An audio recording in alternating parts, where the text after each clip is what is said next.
The lights flickered once, twice. Then, without warning, the entire school went black. For a moment, silence swallowed the halls of Westbridge High until the screaming started.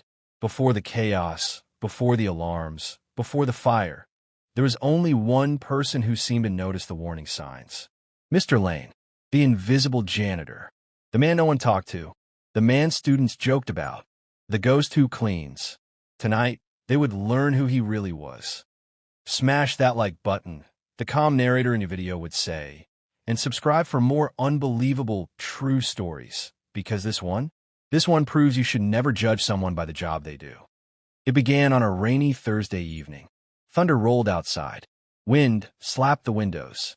Inside the cafeteria, the drama club rehearsed their final scene for the upcoming play. Again, their teacher, Ms. Hartford, clapped. "Places, everyone." The students groaned, exhausted. In the corner, pushing a mop quietly and staying out of their way, was Mr. Lane, gray-bearded, slow-moving, always wearing the same faded blue uniform. He nodded politely when spoken to, but rarely spoke first. To most of the students, he was a background character in their lives. Unnoticed, unimportant, unremembered. "Careful, he's behind you," whispered one of the drama boys, smirking as Mr. Lane passed. Wouldn't want the ghost janitor to curse the stage. The group snickered. Mr. Lane didn't react. He never did. He just kept mopping, as if their words slid right off him. But if anyone had looked closely, they might have noticed the faintest flicker of sadness in his eyes. Around 7:40 p.m., he paused. He pressed his palm gently against the cafeteria's electrical panel. "Not good," he muttered. It was the first time any student had ever heard him speak. Within minutes, the fluorescent lights buzzed dangerously. The projector glitched.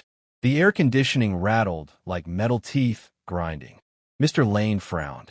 He knew the signs. This wasn't ordinary. Not a power surge. Not a loose wire. Something was about to fail spectacularly. He hurried toward the basement hallway, grabbing his old tool bag. The zipper was worn, the edges frayed, but inside were tools far more advanced than anything a school janitor should need. A student passing by raised an eyebrow. "Why you carrying that army bag, old man?"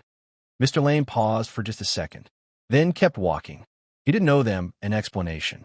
Not yet. Back in the cafeteria, rehearsal dragged on. "All right, everyone, last run through," Miss Hartford announced. The words had barely left her mouth when, boom, the lights exploded overhead. Sparks showered the floor. Someone screamed. Then everything was swallowed in total darkness. Emergency lights failed. Alarms glitched. The doors, electronically controlled, slammed shut and locked. Students panicked, huddling together. "We're trapped. I can't breathe. What's happening? Is this a fire? Somebody do something." Ms. Hartford tried to stay calm, but her trembling voice betrayed her fear. "Everyone stay together. Don't move." Then the smell hit them. Smoke. Real smoke. From somewhere deeper in the school. Meanwhile, in the mechanical basement, Mr. Lane moved with terrifying precision for a man his age. He flipped open his tool bag. Inside were a thermal scanner, an emergency bypass kit, a compact voltage meter, a handheld oxygen sensor, and a military-grade schematic tablet. None of these were standard janitor tools. He traced the heat signature. It pulsed red on the scanner. "Science wing," he breathed. "Chemical storage room." He quickened his pace. Most men in their 50s would struggle running 3 flights of stairs in near darkness. Not Mr. Lane. He moved like he'd trained for this his entire life. Because he had. Upstairs, fear was spreading fast. The air was getting hotter. The walls faintly vibrated. Somewhere, something was burning. A drama student named Mira sobbed hysterically. "We gonna die. Nobody knows we're still in the school." "Where's the janitor? He's still here, right?" Another student cried. "He probably left already. He's useless anyway." Ms. Hartford clenched her jaw. "Nobody is useless, and he wouldn't abandon us." But even she didn't sound convinced. Then, a loud thud from outside the cafeteria doors. Students froze. Another thud, a metal clank, then a calm voice. "Step away from the door." Gasps spread across the room. "Is that Mr. Lane?" someone whispered. A burst of sparks shot from a lock. A loud pop. The door swung open, and there he stood, sweat on his brow, soot on his uniform, eyes sharp and focused, not like a janitor, like a soldier. "The fire's spreading," he said, voice low but steady. "Follow me. Stay low. Stay quiet. Do exactly as I say." Nobody questioned him. Not anymore. Smoke drifted down the hallway like ghostly fingers. Alarms warbled weakly, dying every few seconds. Mira coughed. How do you know where to go?" Mr. Lane didn't slow. "I know every inch of this building. And I know fires. You all need to move faster." "Why?" a boy asked through tears. "Because the vents are feeding oxygen straight to the flames," he replied. "If we don't reach the manual switch in time, the fire will flash over this hallway." Every student paled. "How do you know that?" Miss Hartford finally demanded. For the first time, Mr. Lane turned his head. His eyes were steady, haunted, experienced. "Because I've seen it before," he said quietly. "I was a military engineer for 22 years. Special division. Fire, sabotage, structural failures, you name it." They stared at him in disbelief. The man they'd ignored for years, the man they'd mocked, had once protected entire bases. And tonight, he was protecting them. He kicked open a maintenance hatch, climbed inside, and motioned for them to follow. "Come on," he said. "We're running out of time." They crawled behind him, into the darkness, into the heat, into the unknown. The metal walls of the maintenance tunnel groaned as heat pressed against them from the other side. The students crawled behind Mr. Lane, their breath shallow, their palms sweating on the dusty floor. "Is this safe?" one of the boys whispered, his voice trembling. "No," Mr. Lane answered honestly. "But it's safer than the hallway." That shut everyone up. Behind him, Miss Hartford coughed gently. "Mr. Lane, what exactly is happening?" He didn't slow. He didn't turn. He just spoke, calmly, like someone reading from a manual burned into his memory. "A chemical container ruptured in the science wing. Likely hydrogen peroxide mixed with ethanol. It doesn't explode, but it burns hot and fast. Too fast." Mira whimpered. "How do you know?" "Because I've seen it before," he said again. This time his voice cracked just slightly. "And I know what happens next if we don't get ahead of it." He reached an intersection in the tunnel, paused, checked the air with his handheld sensor. "Right," he instructed. "This leads behind the science wing. We shut the fire vents, then reroute the emergency power to release the exit doors." But emergency power failed already, Ms. Hartford pointed out. "Yes, because the system is overloaded. The school wasn't updated properly after the new renovations. They tied the doors and vents to the same breaker. If the vents overheat, the system shuts everything down." The students stared, stunned. This was not janitor knowledge. This was battlefield engineering. After 10 more feet of crawling, the tunnel opened into a cramped service room behind the science lab. The air here was hot enough to sting. Flames licked at the edges of a metal access door, glowing through the cracks. One of the boys gasped. We're right behind the fire." Mr. Lane snapped open his toolkit. "You want to get out alive?" he said, wiping sweat from his brow. "This is the only place to do it." He pulled out a crowbar and jammed it under a metal panel near the floor. "Everyone stay behind the line," he ordered, using duct tape to mark a boundary. "If this backdraft hits wrong, the heat will blast out." He waited, listened, felt the vibrations through the metal. Then, he nodded. "Now." He ripped the panel free. A gush of scorching air flushed into the room, swirling upward like a small tornado. Students screamed and ducked, but the temperature dropped almost instantly. He'd released the pressure, prevented a backdraft, saved them from instant death. Miss Hartford stared at him, wide-eyed.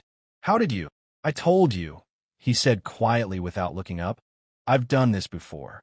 He moved to the corner, pulling open a small valve box. "These vents are feeding the fire oxygen. If I can shut them manually, the flames will die enough for us to reach the west exit." He twisted the first valve. It screeched and resisted. He used both hands. Metal groaned. Heat pulsed. But finally, click, one vent shut, then another, then another. The students watched as the roaring flames behind the metal door softened to a dull, angry hiss. Mira whispered, "He's saving the school." But when Mr. Lane reached the last valve, something unexpected happened. He froze.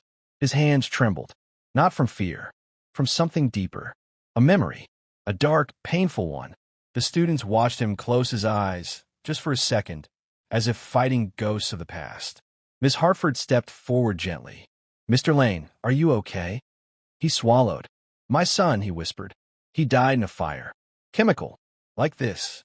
I tried to save him, but the vents." His voice cracked. He swallowed again. "Harder this time. I won't lose anyone else. Not tonight." His hand steadied. He grabbed the valve and slammed it shut. Silence fell.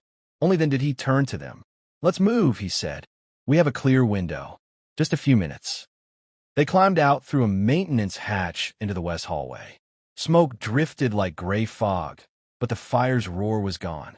Mr. Lane hurried to the emergency breaker panel and ripped off its protective covering. "This will unlock the exterior doors," he said. "But once I flip it, we only get one shot. The system's fried. We'll have 60 seconds before it fails again." The students gathered close, their faces smeared with dust and tears. "Are we going to make it?"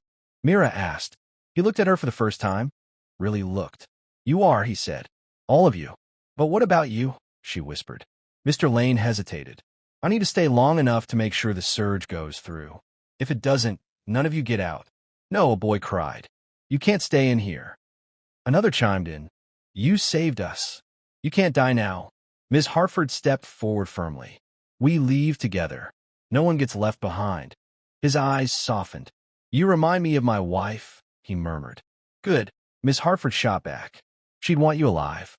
He took a breath, then nodded. "Fine. Nobody leaves until I'm right behind you." The students exhaled with relief. He lifted the final switch. The breaker exploded in a burst of sparks. Lights flickered back to life. Alarms blared. Doors clicked open. Fresh air flooded into the hallway like salvation. "Go," he shouted. "Now!" They ran, smoke swirling around them, feet pounding against the tiles, hearts racing, toward the west exit. Mr. Lane stayed behind just long enough to ensure the doors remained unlocked. Then he sprinted too. In a moment, he crossed the threshold. The emergency system failed again. The doors locked behind him with a heavy, final clunk. They had made it. All of them. Outside, students collapsed onto the grass, coughing, crying, hugging. Firefighters rushed past them into the building. Ms. Hartford turned to Mr. Lane. You saved every single one of them." He shook his head. "They saved themselves. I just guided them." "No," she said firmly. "You did more than that." The students gathered around him. Mira sobbed into his shoulder. "We're so sorry we ignored you. We're sorry we treated you like you weren't even there." Others murmured apologies. For the first time in years, Mr. Lane felt seen. Not as a janitor, but as a person, as a protector, as a hero. News broke the next morning. Janitor saves entire school from chemical fire. Unsung hero of Westbridge High. Retired military engineer working as school cleaner saves 46 students. The school board held an emergency meeting. Some members wanted to discipline him for acting outside his assigned duties. But the students had other plans. They marched. They shouted. They held signs. "Mr. Lane saved U.S. A hero, not a janitor. We stand with him." The board had no choice. Mr. Lane was offered a new role. Director of School Safety and Crisis Response. A real salary, real recognition, real respect. He hesitated only a moment, then accepted. That night, he walked the quiet halls of the school, the same halls where he had once been invisible. He placed his old mop in the janitor's closet for the last time. Then he whispered, "Thank you," not to the mop, not to the building, to the version of himself who had survived long enough to become someone new. Before you click away, let me ask you, do you truly see the people around you, or do you only see the roles they play? Remember, heroes don't always wear uniforms. Sometimes they wear old work boots and carry a mop. If you enjoyed this story, hit like, subscribe, and turn on notifications so you don't miss the next life-changing story.